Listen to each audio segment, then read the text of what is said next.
376. Di dalam salah satu private room chat restoran, saat ini semuanya dalam keheningan. Semua orang menatap Damar dengan kaget. Mereka sepertinya tidak menyangka bahwa Damar akan berani berbicara seperti ini dengan orang lain. Marvin juga tidak merespon untuk sesaat. Sementara itu, Sherry dan Lina punya ide di pikiran mereka saat ini. Gawat, benar, saat ini semua orang dalam kepanikan di pikiran mereka.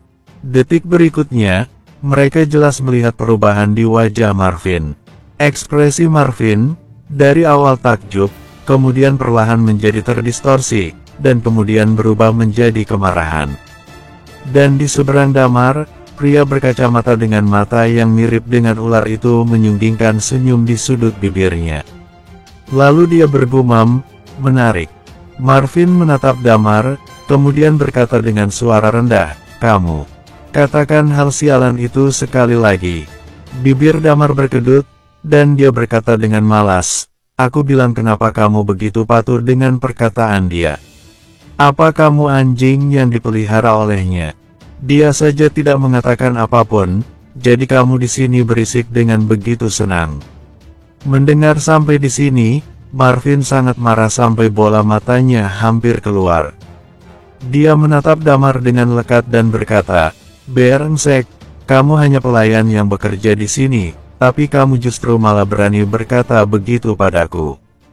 Aku ingin kamu mati." Mengatakan itu, dia tiba-tiba meraih ke sisi Damar. Lina mengira Damar tidak pernah berlatih bela diri, jadi dia segera menghadang tangan Marvin yang hendak meraih dengan satu tangan. Sherry langsung menarik Damar dan berkata, "Damar, cepat minta maaf pada Marvin. Jika kekuatan Freya adalah yang terkuat di distrik barat, maka kekuatan ayah Marvin adalah yang terkuat di distrik timur ini selain Raisa. Jika memprovokasi Marvin, Damar tidak akan berakhir dengan baik." Jadi Sherry dengan buru-buru ingin membuat Damar meminta maaf. Lina juga berkata, "Marvin, Damar tidak mengerti aturan di sini. Kamu terus menargetkan dia, barulah dia jadi begitu marah dan mengatakan semua itu. Kamu memberi dia muka dan lupakan saja." "Lupakan." Marvin menggertakkan giginya, "Dari kecil sampai sekarang, tidak ada yang berani mengataiku seperti itu. Cingan ini berani bersombong di depanku. Seorang pelayan bar saja, berpura-pura jadi hebat di depanku. Jika ingin aku mengampuninya kali ini, bisa saja, kamu tadi aku ini anjing bukan? Sekarang dia harus berlutut di hadapanku dan meniru gonggongan anjing selama setengah jam. Dengan begitu barulah nyawanya akan terselamatkan," kata Marvin. Elliot terkekeh, dia menyentuh hidungnya, menatap Damar dan berkata, "Ini ide yang bagus." Mereka yang lain juga mulai mencemooh. Ekspresi Lina dan Sherry sedikit berubah. Mereka berdua sekarang merasa sedikit dilema, dan mulai merasa menyesal telah membawa Damar datang. "Marvin, kamu..." Lina menggertakkan giginya. Saat ini Marvin berkata, "Tentu saja, jika kamu bisa menjadi pacarku, atau suasana hatiku bagus, masalah ini akan lewat begitu saja." "Dia menjadi pacarmu," kata Elliot, "saat suasana hatiku yang jadi tidak bagus nanti. Mungkin aku akan membuat pria ini menggonggong selama 1 jam baru aku akan bersedia untuk melepaskannya. Selain itu, saat itu yang kita bicarakan adalah persaingan secara adil, jadi kenapa sekarang kamu mengancam Lina?" Elliot berkata sambil melotot. Mereka sepertinya telah yakin untuk menghabisi Damar. Damar masih duduk di sana, dan bibirnya tersenyum tipis. "Aku menyuruhmu meniru gonggongan anjing, kamu tidak mengerti." Melihat tampang Damar yang tidak berubah, bahkan tidak ada sedikit pun ekspresi ketakutan, Marvin mulai marah. Sherry menggertakkan giginya dan berkata, "Marvin, Elliot, sudah lupakan saja. Aku dan Lina akan membawa Damar pergi dari sini. Semuanya jadi ribut seperti ini, dan semua orang juga tidak menginginkannya. Terlebih lagi pada dasarnya kalian juga yang terus menyerang Damar. Aku menyerang Damar. Yang aku katakan bukan fakta. Bukankah dia pelayan di bar? Marvin menatap Damar dengan jijik. Setelah selesai berbicara, dia tidak lagi memperdulikan Lina lagi, dan langsung meraih Damar dengan tangannya. Jika itu dulu, Damar memiliki ribuan cara untuk menghindarinya. Tapi saat ini, dia tidak bisa menggerakkan sedikit pun chi di dalam tubuhnya, jadi dia tidak bisa menghindarinya sama sekali, dan dia langsung ditangkap oleh Marvin. Pada saat yang sama tubuh Marvin penuh dengan chi, dan bergerak ke samping. Damar terhuyung mundur dan menabrak dinding. Pada saat ini, semburan darah melonjak di dalam tubuhnya. Dilihat dari tingkat kekuatan chi milik Marvin, Damar memperkirakan bahwa dia berada di tingkat menengah. Damar tidak pernah menyangka sama sekali bahwa suatu hari dia akan ditindas oleh orang seperti ini. Dia melirik Lina dan Seri. Lina dan Seri bergegas untuk membantu Damar berdiri, dan pada saat yang sama melindungi Damar di belakang mereka. Lina berkata, "Marvin, apa kamu benar-benar ingin merusak hubungan dengan kami? Hal ini tidak ada hubungannya denganmu, aku hanya punya masalah dengan pria ini," kata Marvin. Saat ini, dua wanita datang menghampiri, kemudian menarik Seri dan Lina pergi. Lina berkata dengan ekspresi yang tidak bagus, "Kalianlah yang memintaku untuk membawanya ke sini. Setelah aku membawanya, kalian justru mencari masalah dengannya lagi di sini. Kalian keterlaluan sekali, aku akan ingat ini." Seri juga menghela nafas, "Jika kalian benar-benar ingin melakukan ini, Lina dan aku tidak akan datang lagi ke pertemuan kalian kali lain." Dia berharap dapat menggunakan kekuatan mereka untuk membantu Damar sebanyak mungkin. Kemudian mereka berdua melihat Damar dan menyadari bahwa Damar yang bersandar di dinding tersenyum pada mereka. Si bodoh ini, Lina mengutuk di dalam hati, tapi dia menjadi lebih panik. Marvin menatap Damar dengan lekat-lekat, "Bagus, kamu masih bisa tersenyum. Nanti akan kubuat kamu sampai menangis pun tidak bisa. Aku sudah memberikan kesempatan padamu dengan menyuruhmu menirukan suara anjing, tapi kamu tidak mau. Kalau begitu, kamu akan meninggalkan nyawamu di sini." Sambil mengatakan itu, dia langsung melemparkan pukulan ke arah kepala Damar. Meskipun Damar tidak memiliki chi, tapi kemampuan berkelahinya masih ada. Tubuhnya pun bergerak ke samping untuk menghindar. Tepat pada saat itu, pria berkacamata itu entah sejak kapan muncul di bagian samping Damar.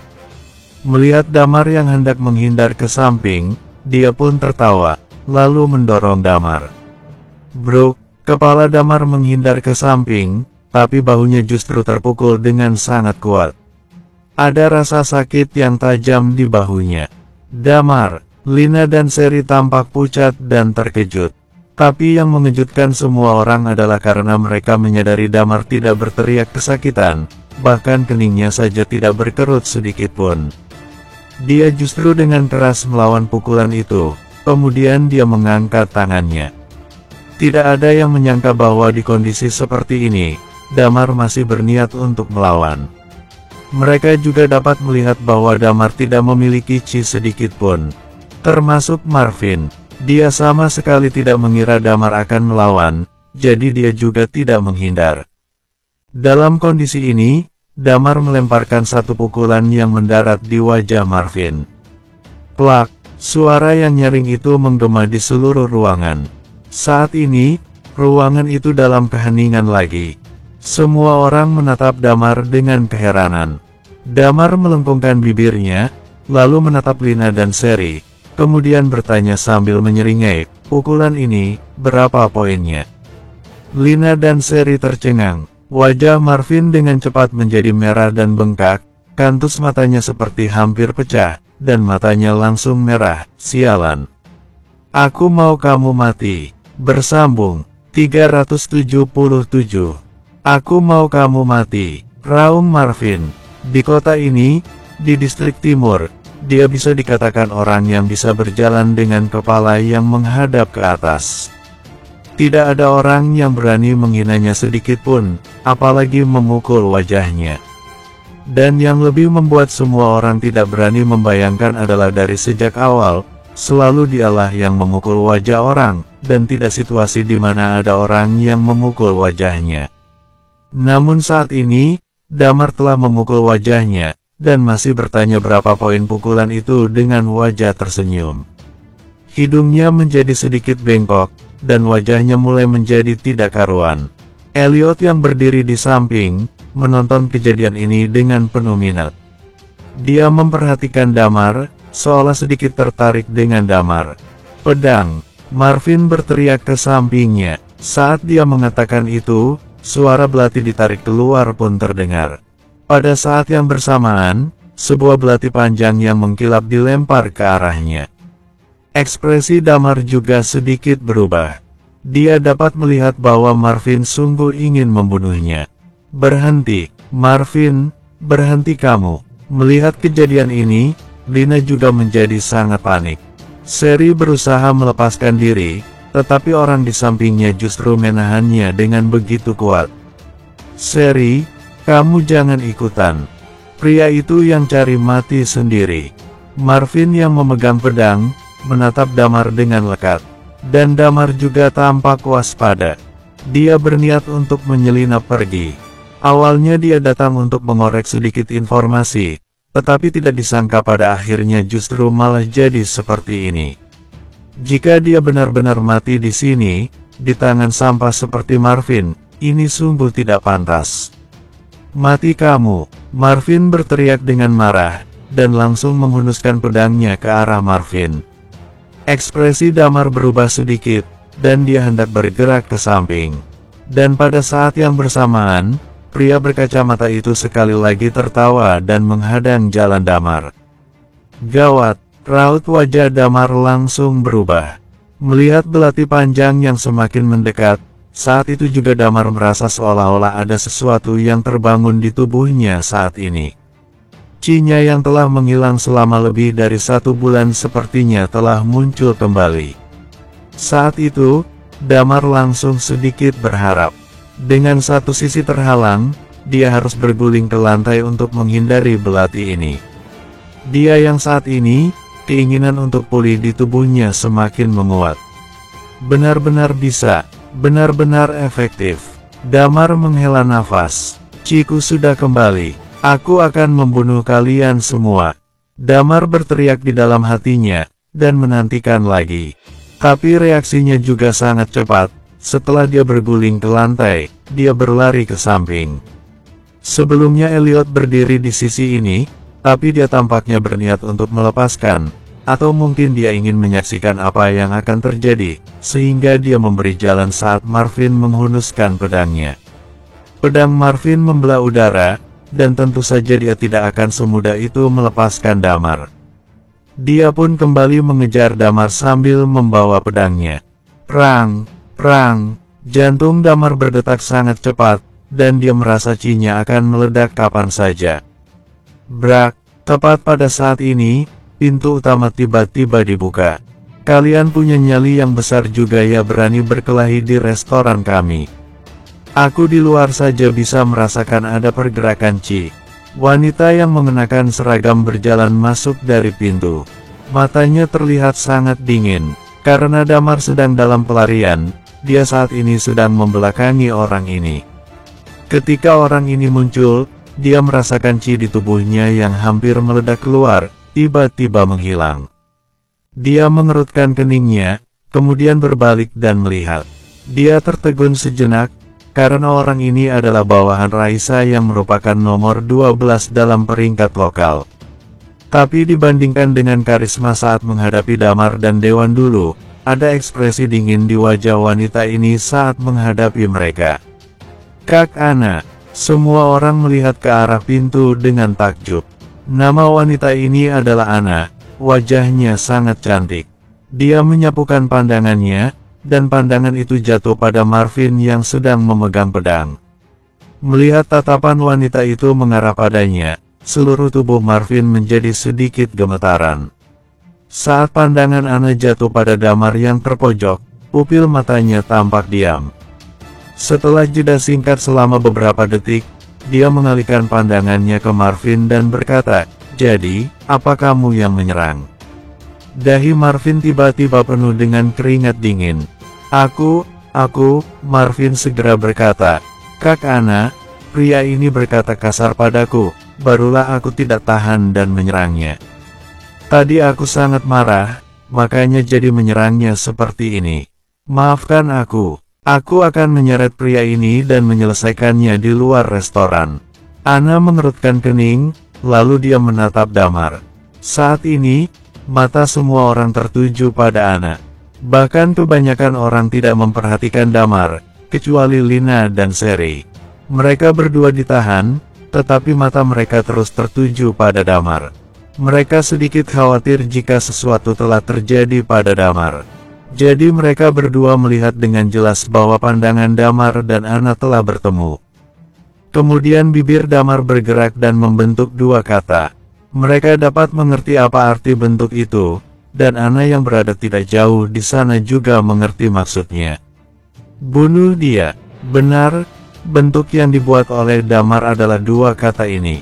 Tadi Marvin jelas ingin membunuh Damar, jadi Damar tentu saja tidak akan melepaskannya begitu saja. Sherry dan Lina sedikit tercengang. Mereka tidak menyangka Damar akan mengatakan dua kata itu, terlebih lagi, mengatakannya terhadap Ana. Ana itu siapa? Dia adalah peringkat 12 dalam daftar. Dia adalah orang Raisa, Holy Master dari distrik timur. Pandangan mata mereka berdua beralih pada Ana tanpa bersepakat terlebih dahulu.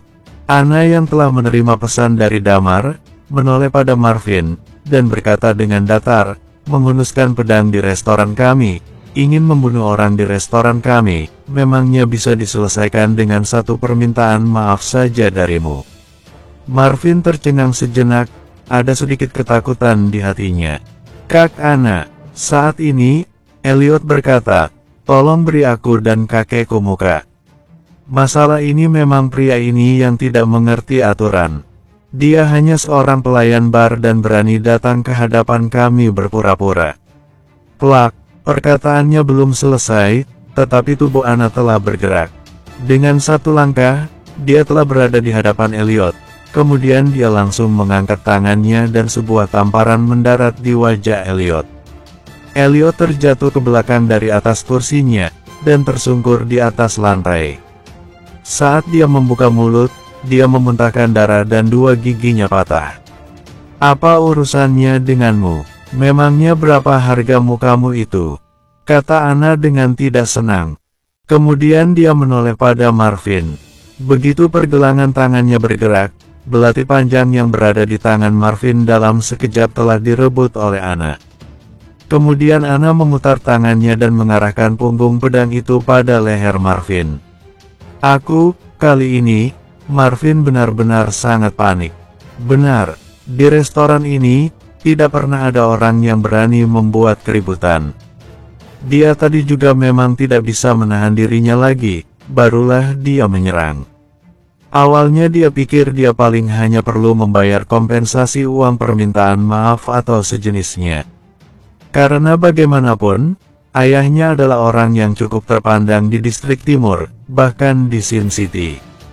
Raisa saja mungkin akan memberikan sedikit hormat padanya. Tapi dia tidak tahu bahwa Damar adalah Chandra, pria yang membuat Sin City terguncang 5 tahun yang lalu. Dia lebih tidak tahu bahwa Ana akan mendengar perkataan Damar. Saat ini, hatinya penuh dengan ketakutan, wajahnya juga penuh dengan keringat. Dalam sekejap, dia berlutut di lantai dan berkata, "Kak Ana, aku sudah salah, aku benar-benar sudah salah. Jika kamu melakukan sesuatu, kamu harus membayar harganya." Ana mencibir, menggoyangkan pergelangan tangannya, dan belati panjang itu langsung memotong leher Marvin. Bersambung 378. Ruangan itu kembali menjadi sunyi kembali. Semua orang terbelalak, dan mundur satu langkah.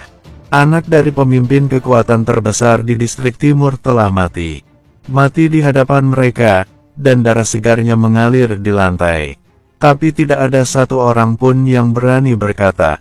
Karena orang yang melakukannya adalah bawahan Raisa, yang merupakan nomor 11 dalam daftar master, serta seorang tingkat dewa. Dia adalah Holy Master Distrik Timur. Tidak ada orang yang berani mengucapkan satu kata pun. Mereka semua tidak menyangka bahwa menyerang seseorang di tempat ini akan berakibat langsung dibunuh. Termasuk Lina dan Seri. Mereka berdua tidak menyangka bahwa pada akhirnya pertemuan ini akan menjadi seperti ini. Dan mereka yang lain tidak tahu bahwa mereka berdua tahu dengan jelas orang yang menyuruh Ana membunuh Marvin adalah Damar. Saat ini, hati mereka berdua penuh dengan emosi yang beragam. Kenapa Ana bisa patuh pada perkataan Damar? Mereka berdua saling mengenal, dan kematian Marvin, salah satu alasannya, entah itu banyak atau sedikit adalah karena mereka berdua. Meskipun orang yang melakukannya adalah Raisa, ayah Marvin tidak akan berani mengatakan sepatah kata pun pada Raisa, tetapi pasti akan mencari masalah dengan mereka berdua dan Damar. Dan alasan terakhir adalah kenyataan bahwa semua terjadi karena Damar. Ekspresi wajah Elliot sangatlah kacau, tetapi dia tidak berani mengatakan apapun sama seperti yang lainnya. Dia bangun dari lantai dan melihat Marvin yang berlumuran darah dan tergeletak di lantai. Kemudian dia kembali menatap Damar yang tidak jauh dari sana. Kelang! Saat ini, Ana melempar pedang itu ke lantai, kemudian mengangkat pandangannya dan berkata pada mereka semua, "Apa kalian masih akan lanjut makan?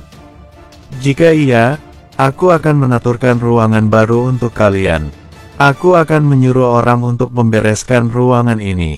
Tidak ada menjawab. Lina menghela nafas, dia merasa bahwa karena insiden ini, Distrik Timur mungkin akan masuk dalam kekacauan. Jika ayah Marvin sungguh mencari masalah dengan mereka, maka grup Blessing pasti akan melindungi mereka berdua. Bahkan mungkin kondisinya akan berkembang menjadi pertempuran di antara dua pihak itu. Mereka harus pulang secepat mungkin dan memberitahu ayah mereka tentang masalah ini. Orang yang menahan kedua wanita ini juga tidak berani menahan mereka lagi. Mereka melepaskan tangannya dan mundur ke samping. Seri segera berkata, "Kalian makanlah, kami ada urusan dan harus pulang duluan." Dia berjalan menghampiri, menarik tangan Damar, membungkuk pada Ana, kemudian berjalan ke arah luar. Lina buru-buru menyusul. Ana melirik mereka dengan pandangan tertarik, kemudian berbalik dan keluar dari private room itu. Di dalam ruangan, semua orang yang lain melihat mayat yang berada di lantai dengan wajah tercengang. Damar baru saja naik ke mobil. Lina menoleh dan bertanya, "Kamu mengenal Ana? Atau kamu mengenal Raisa? Sebenarnya apa hubunganmu dengan dia?" Damar melengkungkan bibirnya dan berkata, "Aku tidak tahu. Wanita itu masuk dan membunuh seseorang. Bagaimana aku tahu ini yang sedang terjadi? Jangan pura-pura lagi." Aku melihat pandanganmu bertemu dengan Kak Ana, kemudian kamu mengisyaratkan, "Bunuh dia," dengan mulutmu, barulah Kak Ana melakukannya, kata Seri. Terlebih lagi, semalam saat kamu pergi ke distrik barat, kamu menolong orang yang berada di tangan Frye. Aku dan Lina saat itu sangat panik, dan mengira kalian mungkin akan dalam masalah. Tapi kamu justru membawa orang itu dengan selamat. Dan lagi, berdasarkan informasi dari ayahku, anak kandung Frye, Nathaniel telah mati. Jangan bilang jika ini tidak ada hubungannya sama sekali denganmu. Damar terdiam. Dia tidak menyangka dua wanita ini ternyata melihat kejadian itu. Mengatakan itu, Seri menarik tangan Damar, kemudian bertanya dengan sungguh-sungguh, "Katakan yang sejujurnya padaku, apa kamu ini Chandra?" Meskipun masih ada ketidakpercayaan di hatinya. Jika dia ini Chandra, tidak seharusnya dia pergi ke bar dan menjadi pelayan di sana. Jika dia adalah Chandra itu, saat Marvin menghunuskan pedangnya tadi, tidak seharusnya dia begitu terpojok. Jika dia adalah Chandra, satu jarinya saja sudah cukup untuk membuat Marvin berlutut dan memohon padanya. Tapi dua hal ini membuat Damar dilapisi dengan misteri. Jika bukan begitu, mereka tidak bisa menjelaskan semua ini sama sekali. Damar terdiam, kemudian tertawa pahit. Tidak kusangka sudah tertebak oleh kalian. Baik, aku akan mengatakan yang sebenarnya. Sebenarnya aku adalah Chandra yang kalian sukai itu. Hanya saja karena beberapa alasan, aku terpaksa bersembunyi, dan bekerja di Baru untuk bisa terus hidup. Melihat Damar yang mengakui dengan begitu mudah, mereka berdua terdiam. Setelah beberapa saat, barulah Lina memukul Damar dan berkata, "Aku tidak percaya, pria itu mana mungkin adalah pengecut sepertimu. Katakan sejujurnya padaku, sebenarnya apa yang terjadi?" "Damar, wanita sungguh merepotkan. Kamu bertanya padaku, aku juga sudah menjawabnya, kemudian malah tidak percaya." "Baiklah," Damar berkata dengan tak berdaya, "aku mengenal Raisa secara tidak sengaja. Dia berhutang budi besar padaku, kemudian aku juga mengenal Ana. Masalah kemarin, aku meminta bantuan Raisa, dan Ana adalah bawahan Raisa. Hari ini melihat aku ditindas, tentu saja dia juga bersedia menuruti permintaanku." Mendengar penjelasan ini, dua wanita ini merasa ceritanya sudah cukup bisa dipercaya, dan barulah Lina menganggukkan kepalanya. "Ini baru lebih bisa dipercaya. Wajahmu dan Chandra sama. Keberuntunganmu juga sangat bagus. Mengatakan kamu mengenal Raisa, aku rasa dia juga bersedia membantumu karena kamu sangat mirip dengan Chandra. Dia itu orang yang sangat dingin, terlebih lagi aku dengar dia dulu pernah menaruh hati pada Chandra, tapi Chandra tidak menyetujuinya karena usianya yang terlalu tua." Mengatakan itu, dia berkata dengan suara pelan, "Aku dengar dia bahkan pernah diam-diam mengintip Chandra saat mandi." Kening Damar penuh dengan keringat. Masalah ini sepertinya justru malah sebaliknya. Dia berdeham dan berkata, "Itu, jika tidak ada yang lain lagi, tolong antarkan aku pulang dulu." Benar, saat ini, Seri otomatis menjalankan mobilnya. Sambil menyetir, dia berkata, "Oh ya Damar, kamu lebih baik merendah dulu untuk sementara waktu ini. Ayah Marvin bernama Edgar. Anaknya telah meninggal, pasti dia tidak akan melepaskan insiden ini begitu saja. Dia tidak berani melawan Raisa dan Kak Ana, dan mungkin akan sedikit takut pada kami. Tapi setelah dia tahu bahwa kamu hanya seorang pelayan, dia pasti akan mencari masalah denganmu." "Aku mengerti," kata Damar. "Kamu jangan asal-asalan. Damar, aku beritahu padamu, ini adalah Sin City. Aku tahu kamu baru datang belum lama, keberuntunganmu juga bagus, dan mengenal orang besar seperti Raisa. Tapi di tempat ini, keberuntunganmu tidak mungkin akan terus sebagus itu." Seri terus mengingatkan. Sambil berbicara, mereka melaju ke rumah Leo.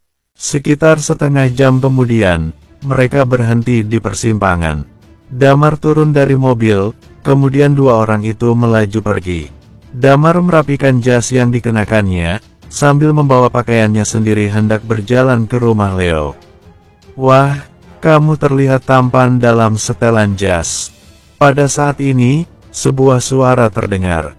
Tempat Damar turun dari mobil adalah persimpangan jalan, dan posisinya saat ini kebetulan ada di tempat tinggal si penipu tua.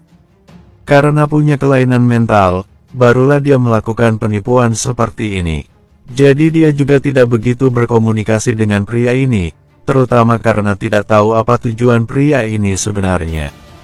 Mendengar suara ini, Damar menaikkan kepalanya, dan melihat di balkon lantai 2. Ada seorang gadis manis yang berbaring di balkon sedang tertawa kecil melihat Damar. Damar tersenyum bangga dan berkata, "Kamu belum pernah melihatku tampan sebelumnya." "Hah?" Gadis itu berkata dengan sedikit terkejut, "Kalau begitu datang dan biarkan aku melihatmu." "Lupakan saja," kata Damar. "Of." Gadis itu terkekeh, lalu bertanya, "Aku tanya padamu, mengapa kamu tidak mau menikah denganku? Bahkan menjadikanku yang kedua pun tidak mau, apa aku tidak cantik?" Kata kakekku, "Bokongku besar dan mudah untuk melahirkan. Nantinya aku akan melahirkan putra gemuk untukmu." Jangan dengarkan kata kakekmu si penipu tua itu. Anak kecil sepertimu seharusnya menonton televisi saja dan mengejar idolamu. Kenapa malah melahirkan anak? Kata Damar tak berdaya. Menonton televisi, mengejar idola. Gadis itu berkata dengan ekspresi bingung, aku pernah mendengar tentang televisi, tapi apa itu mengejar idola? Baiklah, dilihat pun sudah tahu dia adalah anak yang tumbuh di kota ini. Dia melambaikan tangannya dan berkata, bukan apa-apa, kamu main sendiri saja, aku pulang dulu. Kamu ingatlah namaku, Gina Basuki. Akan melahirkan anak untukmu di masa depan, kata Gina. Baru saja dia selesai bicara, di pintu seberang, Lilia kebetulan berjalan ke sisi jalan dengan baskom berisi air cucian sayur. Mendengar ini, dia menoleh dan melirik Gina yang berada di balkon, kemudian melihat Damar yang mengenakan setelan jas dan sepatu kulit. Kemudian dia mendengus dingin, matanya pun terlihat dingin. Lalu dia berbalik dan berjalan ke dalam rumah. Bersambung 379. Hati Damar terasa seolah terbanting. Kemudian dia segera berlari menghampiri. Ketika tiba di rumah, dia mendengar suara dari dalam dapur, dan dia pun segera berlari menghampiri. Saat itu di dapur, Lily dan Sally sedang sibuk di dapur. Tentu saja, kokinya adalah Lilia, dan dua orang lainnya hanya membantunya. Dokter Lilia, tadi kamu salah paham. Pria tua itu terus-terusan ingin menikahkan cucu perempuannya denganku. Pada akhirnya tanpa disangka, gadis itu juga tidak terkendali, kata Damar. Lilia menoleh padanya kemudian bertanya, apa urusannya denganku? Untuk apa kamu menjelaskannya padaku? Uhuk. Damar tersedak, dan kemudian berkata sambil berdeham, salahku juga terlalu hebat, selalu saja bisa menarik perhatian semua wanita-wanita ini. Karisma terlalu besar menyusahkan juga ya. Dokter Lilia, kamu harus memanfaatkan waktumu sebaik mungkin. Hehe, Lilia meliriknya dengan jijik, lalu mengabaikan bualan Damar dan bertanya, bukankah kamu pergi makan malam? Jangan katakan lagi, sialan. Risiko pergi makan dengan gadis cantik hampir saja membuatku dibunuh orang. Damar mengatakan dengan tidak berdaya lebih besar dari. Mendengar perkataan ini, mata Lilia tiba-tiba menjadi dingin dan berkata, siapa? Kalau tidak salah namanya Marvin, dan kurang lebih sama dengan Nathaniel, sama-sama anak orang kaya. Ayahnya bernama Edgar, kata Damar. Pria ini terus-terusan mencari masalah denganku. Lalu saat aku mengatainya sedikit, dia langsung ingin membunuhku. Ketua, biar aku bantu kamu membunuh bocah ini, kata Sally sambil memiringkan kepalanya. Damar menggelengkan kepalanya, tidak perlu lagi, dia sudah mati. Restoran tempat kami makan adalah milik Raisa, kemudian bawahannya mengenalku, dan sekalian membantuku membereskan pria itu. Tapi ke depannya, pria bernama Edgar itu mungkin akan mencari masalah dengan kita, dan aku tidak peduli juga. Terlebih lagi, kali ini ada pendapatan yang tak terduga, kata Damar sambil menjilat bibirnya. Beberapa orang itu melihat ke arah Damar, kemudian Lily bertanya, kenapa? Kamu sudah menjatuhkan Sherry dan wanita satunya lagi. Damar, aku beritahukan padamu, nanti saat Wendy mengetahuinya, pasti dia akan pergi mencari Om untuk melaporkannya. Aku tidak mengerti, Wendy begitu cantik, tapi kamu justru tidak memiliki hasrat terhadapnya. Lilia mengerutkan keningnya dan bertanya, Wendy Kang, benar, kata Lily, pacar Damar dan orang tua sudah saling bertemu. Kalian tidak tahu, Lilia memiliki ekspresi aneh ketika mendengar ini. Kemudian dia memandang Damar dan berkata, kamu hebat sekali. Wah, ini salah paham yang sangat besar. Aku hanya meminta Wendy berpura-pura menjadi pacarku untuk menghadapi ayah ibuku. Mereka saat itu setiap hari selalu mendesakku untuk menikah, menyuruhku pergi mengikuti kencan buta. Tapi di antara aku dan Wendy, benar-benar tidak ada apa-apa. Mengatakan itu, matanya melotot pada Lily dan berkata, "Lily, kamu tidak boleh memfitnah kakakmu begitu saja, aku hanya memiliki Dokter Lilia di hatiku." Lily cemberut dan berkata, "Dari mana aku tahu itu? Aku hanya tahu kamu membawanya pulang untuk menemui orang tuamu. Apa yang kamu dapatkan?" Lilia tampaknya tidak berniat untuk membahas ini lagi, dan langsung mengulangi pertanyaan Damar. "Ya ampun, gara-gara diinterupsi oleh Lily," kata Damar, "metode yang diberitahu Pugo waktu itu berguna. Saat menghadapi saat hidup dan mati, ada kemungkinan Ciku dapat kembali, dan aku telah merasakannya hari ini.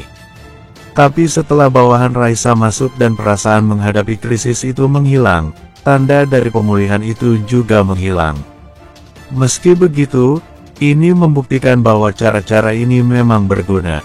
Lilia menatap Damar dan berkata, "Tampaknya metode ini memang berguna. Cimu sekarang tertutup karena hampir sekarat. Bagian tubuhmu yang rusak ada terlalu banyak, dan menyebabkan tubuhmu menutup diri dan Cimu menjadi tersendat. Tetapi dalam kasus krisis, kesadaran perlindungan diri tubuh juga akan dirangsang, sehingga Ci akan dipulihkan." Sambil memasak, dia sambil berkata dan mempertimbangkan. "Intinya, aku akan tahu lebih tepatnya seperti apa saat aku berpartisipasi dalam pertandingan di akhir pekan ini. Nanti saat bertarung antara hidup dan mati, dan dengan pertarungan melawan puluhan orang itu, dipikirkan pun aku sudah sangat bersemangat," kata Damar sambil terkekeh. "Keluar sana, jangan ganggu kami memasak." Melihat wajah Damar, Lilia langsung memberikan perintah pengusiran. Pada saat yang bersamaan, di kediaman Raisa, wanita itu sedang duduk di tepi kolam renang, tangannya berada di lantai dan kaki putihnya berayun di atas air. Pemandangan itu terlihat sangat menggoda. Tetapi jika Damar ada di sini, dia tidak akan bisa merasakan apapun terhadap Raisa, karena dia tahu bahwa wanita ini sebenarnya sudah cukup tua. "Bos." Tepat pada saat itu, Anna berjalan menghampiri. Berbeda dengan pakaian formal di chat restoran, Anna kembali ke kediaman Raisa dan berganti dengan seragam maid. "Sudah pulang?" Raisa bertanya sambil tersenyum. "Iya, hari ini ada sedikit masalah yang terjadi di restoran," kata Anna. "Damar hampir dibunuh di sana oleh anak dari Edgar." "Hah?" Mata Raisa langsung bergerak, dan tampak niat membunuh muncul di matanya. Tidak tahu apa penyebabnya, tapi pada akhirnya Damar memberikan isyarat padaku untuk membunuh bocah itu, dan aku langsung menghabisinya. Marvin memang tidak memiliki reputasi yang baik di distrik timur, jadi ini bisa dibilang membunuhnya untuk kebaikan banyak orang," kata Anna. "Tapi aku perkirakan, Edgar pasti tidak akan begitu mudah melepaskannya, jadi apa perlu kita pukul dia sebentar?" Raisa merenung sejenak dan berkata, meskipun dia memiliki masalah fisik sekarang dan tampaknya dia tidak dapat menggunakan Cia, tapi seharusnya dia tidak akan takut pada Edgar. Di sisinya ada seorang sniper. Mengatakan sampai di sini, dia menatap Anna dengan dalam, kemudian berkata, "Bocah bernama Dewan itu, jika aku tidak mendekatinya, dia mungkin akan mengancam nyawaku. Dia sehebat itu. Hari ini aku mengobrol dengannya, dan dia hanya pada tingkat tinggi saja," kata Anna dengan heran. "Tapi dia sangat hebat dalam menembak. Tembakannya itu, 5 tahun lalu saat kamu masih belum datang ke tempat ini. Waktu itu, tembakannya sangat terkontrol. Dia menembak hot gas, dan hot gas pun terluka," kata Raisa. "Apa?" Anna terkejut. Dia tahu persis siapa hot gas. Meskipun itu hanya luka tembakan, itu cukup mengejutkan. Pria itu adalah orang kedua di daftar master, dan bahkan banyak orang berpikir bahwa dia adalah orang nomor 1 yang sebenarnya. Bagaimanapun, dia sekarang adalah nomor 1, dan hanya bisa menghunuskan 1 pedang. "Pria itu terlihat sangat membosankan," kata Anna mengerutkan keningnya. "Membosankan?" Raisa berkata sambil tertawa. "Tidak ada seorang pun pria dari Night Watcher yang baik. Dan kamu justru berpikir dia membosankan?" Ana merasa sedikit bingung ketika mendengar ini. Dia memikirkan situasi Dewan saat menghadapinya, dan dia tampak sedikit bingung dengan apa yang sedang terjadi. Singkatnya, aku bisa mengatakan, kamu ingin berhubungan dengannya boleh, dia ingin mengejarmu juga boleh, itu urusan pribadi kalian, dan aku tidak akan ikut campur, kata Raisa. Kemudian dia melanjutkan, selain itu, pergi dan pukul Edgar, buat dia tidak mengurus masalah ini. Hotgears memerintahkan kita untuk tidak membantu Damar dan yang lainnya. Kita tidak bisa melakukan itu secara terbuka, tapi... Ring ring ring, mengatakan sampai di sana, ponsel yang diletakkan di sebelahnya tiba-tiba berbunyi, dan yang menelepon adalah Hotgears. Dia mengerutkan keningnya, dan mengangkat panggilan itu. Di panggilan itu, suara Hotgears terdengar dan berkata, hari ini Damar memprovokasi orang-orang Edgari di restoranmu. Aku tidak peduli dengan pelayanmu yang membantu membunuh Marvin, tapi kedepannya, jangan ikut campur. Kamu mengerti? Raisa menutup telepon dengan mendengus dingin. Kemudian dia berpikir sejenak, kemudian melihat Ana, dan berkata, lupakan saja, jangan pukul Edgar lagi, biarkan mereka menyelesaikannya sendiri. Bersambung 380. Di sisi lain, Damar tidak menganggap masalah ini terlalu serius.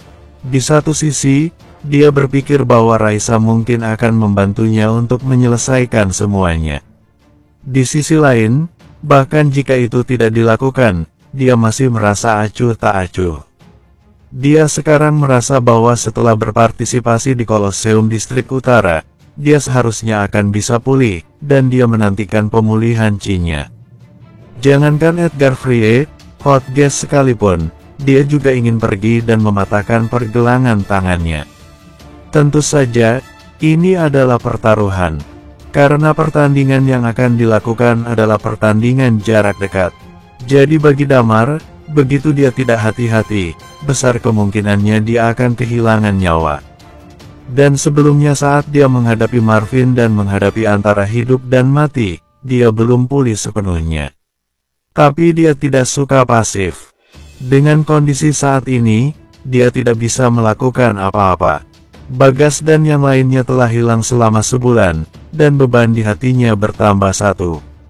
Jadi Damar masih ingin bertaruh kali ini, bahkan meski itu ditentang oleh Lilia dan yang lainnya. Hal itu tidak akan menggoyahkan niatnya yang sudah bulat. Saat ini mereka sedang duduk bersama untuk makan malam. Chris menjadi jarang kembali untuk makan malam sejak dia pergi ke grup Blessing, dan hanya kembali untuk makan sesekali. Lagi pula, makanan di grup Blessing memang jauh lebih enak. Di meja makan, Lilia makan dengan suapan kecil dan perlahan. Setelah beberapa saat, dia mengangkat kepalanya dan bertanya pada Damar, pertandinganmu itu, kapan dimulainya? Lusa, di hari Sabtu. Sepertinya berlangsung selama 2 hari. Hari pertama dimulai pukul 9 pagi. Sampai grup pertama dari 4 ditentukan, lalu 4 pemain akan bertarung untuk babak berikutnya di hari kedua. Juara pertama yang terakhir akan ditentukan, dan juara pertama bisa mendapatkan semua hadiah. Kata Damar. Lilia menghela nafas dan berkata, apakah benar-benar harus pergi? Iya, aku tidak suka bersikap pasif seperti sekarang. Aku sangat takut untuk memprovokasi seseorang seperti Frie. Hari itu jika bukan karena Frie takut, dan memilih mempertaruhkan nyawa dengan kita mungkin tidak akan punya cara untuk keluar dari sana. Kata Damar, jumlah lawan terlalu banyak. Orang seperti Frie, yang merupakan kekuatan terbesar di distrik barat, pasti memiliki bawahan setidaknya ada puluhan orang tingkat puncak. Selain itu, yang lain bahkan lebih menakutkan jika ditambahkan, dan jumlahnya mungkin ada ribuan orang. Jika mereka benar-benar ingin datang untuk menyerang, Damar dan yang lainnya sungguh tidak akan bisa pergi. Lilia mengangguk, kemudian tidak bertanya banyak. Suatu hari berlalu dengan tenang. Tetapi selama lebih dari 1 hari, distrik timur justru tidak dalam kedamaian. Yang pertama adalah karena kekuatan Edgar yang beroposisi dengan grup Blessing. Benar, itu adalah oposisi. Pada malam kematian Marvin, Edgar membawa orang ke grup Blessing sesegera mungkin. Mereka yang ingin mencari grup Blessing untuk meminta penjelasan. Hal paling sederhana adalah meminta Sherry dan yang lainnya untuk mengakui nama Damar. Namun, yang mengejutkan Damar adalah bahwa kali ini, Jonathan tidak seperti sebelumnya yang tidak berani pergi menghadapi Frye. Sebaliknya, dia berdiri tepat di hadapan Edgar dan berteriak marah pada Edgar. Mengatakan bahwa dia tidak mendidik putranya yang baik, sehingga membuat masalah di restoran Raisa, jadi dia pantas mendapatkannya. Edgar sangat marah, dan hari berikutnya dia memimpin orang ke wilayah grup Blessing. Kemudian kedua belah pihak pecah dalam perkelahian skala kecil. Kekuatan kedua belah pihak, ada semacam ketegangan. Dan Damar tidak pergi bekerja di bar dalam 2 hari terakhir. Dia berusaha keras untuk memulihkan chi-nya sebelum pertandingan. Hasilnya cukup efektif. Tanpa terasa, hari Sabtu pun tiba. Colosseum kali ini, dari titik tertentu, adalah pertarungan pamungkas di Sin City. Hadiah besar, ditambah dengan janji Holy Master Distrik Utara, membuat hal ini menjadi perhatian seluruh kota. Harga tiketnya sangatlah mahal. Lilia sudah membeli tiket ketika Damar memutuskan untuk bersaing, dan harganya tidak terlalu mengerikan saat itu. Mereka membeli total 5 tiket dan menghabiskan total 5.000 luka. 1.000 luka untuk 1 lembar adalah posisi yang berada lebih di depan.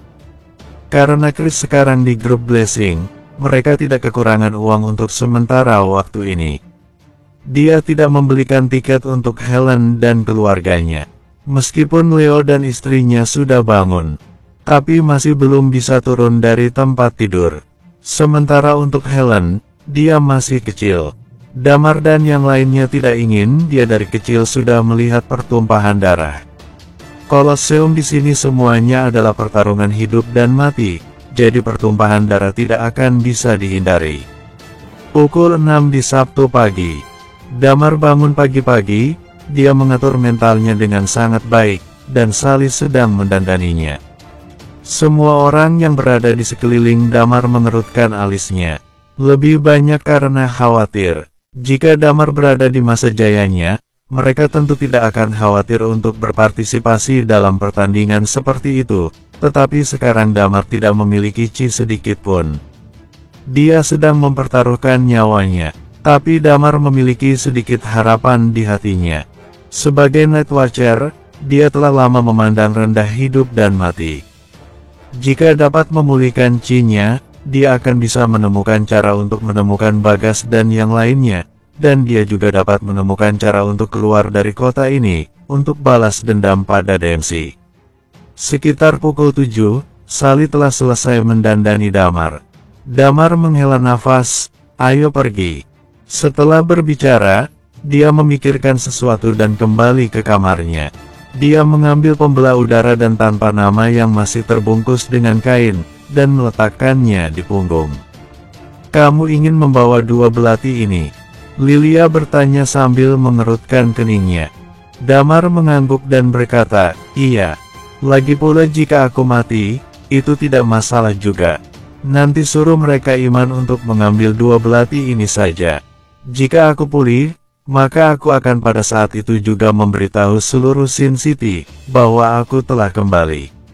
Oh, jadi membawa 2 belati ini kemari adalah untuk berpura-pura, kata Lilia. Sambil berkata, kelompok itu langsung turun ke mobil di depan pintu masuk, kecuali Chris yang mengemudi. Tommy si Leonard juga datang dengan mengemudi. Karena 1 mobil saja tidak akan muat untuk mereka berenam, jadi mereka sudah terlebih dahulu mengabari Tommy. Melihat beberapa orang turun dari mobil, Tommy melihat sekeliling dan bertanya, hei, di mana Kak Damar? Apa dia tidak pergi? Mengenai partisipasi Yesin dalam pertandingan ini, selain beberapa dari mereka, tidak ada orang lain yang tahu. Dia sedang ada urusan, jadi dia tidak pergi. Chris berkata sambil tersenyum, kemudian meletakkan tangannya di bahu Tommy dan berkata, kamu sepertinya sangat tidak sabar ya. Tentu saja aku tidak sabar. Rumornya, peserta kali ini ada hampir 400 orang, dan setiap kelompoknya ada sekitar 100 orang yang melakukan pertarungan jarak dekat. Kamu pikirkan saja, nanti akan seperti apa pertarungannya, kata Tommy. Terlebih lagi, katanya tingkat puncak ada sekitar 7 atau 80 orang, dan setiap kelompoknya ada sekitar 20 orang. Jika semuanya berkelahi sampai mati, tingkat puncak yang ada di Sin City kali ini akan menjadi melemah. 7 atau 80 orang tingkat puncak memang cukup banyak. Night Watcher tingkat puncak di negara khas saja baru masuk 80 besar. Kota inilah yang mampu mengumpulkan begitu banyak tingkat puncak. Kak Damar tidak pergi untuk menyaksikannya, sungguh adalah kerugian untuknya. Tapi benar juga, Kak Damar 5 tahun lalu sudah tingkat dewa, mungkin juga dia sudah tidak tertarik dengan Kolosseum seperti ini. Kata Tommy melanjutkan.